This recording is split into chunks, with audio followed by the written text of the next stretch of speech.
Have you ever heard the story of a woman who thought love could conquer anything? She believed she could change him, that her faith was strong enough for both of them. But what if I told you that the greatest battle in a marriage isn't love, but faith?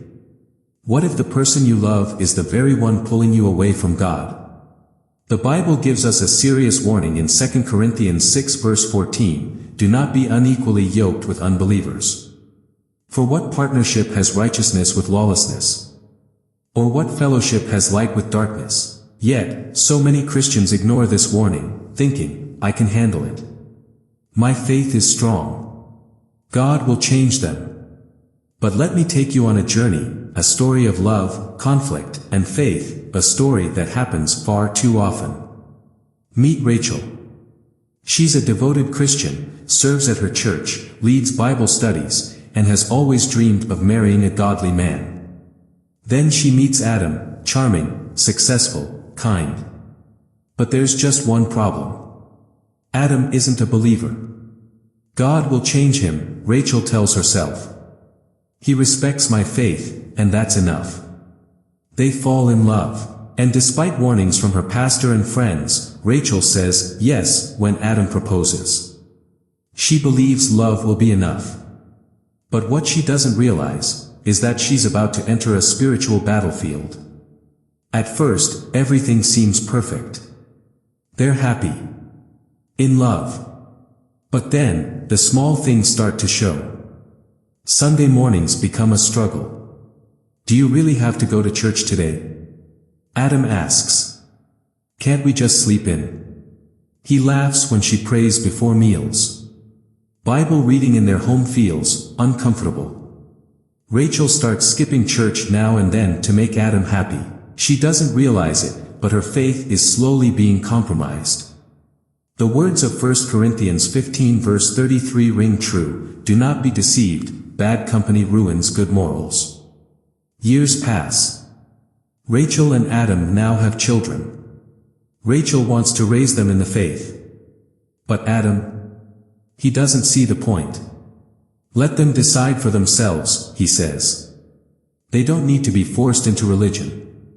But the Bible commands us in Proverbs 22 verse 6, train up a child in the way he should go, even when he is old, he will not depart from it. Then one day, Rachel overhears her child say, Daddy says God isn't real. Her heart sinks. She finally sees it. Her home is spiritually divided. She tries to stay strong in her faith, but Adam's unbelief weighs on her every day. She longs for a husband who will pray with her, lead their family in Christ, and walk in faith by her side. But instead, she fights her spiritual battles alone. The loneliness is overwhelming. Amos 3 verse 3 asks, can two walk together, except they be agreed? The answer? No. Rachel finally understands. She ignored God's warning. But she's not alone. So many Christians make the same mistake. They believe love is enough. But marriage? It's not just about love. It's about spiritual unity.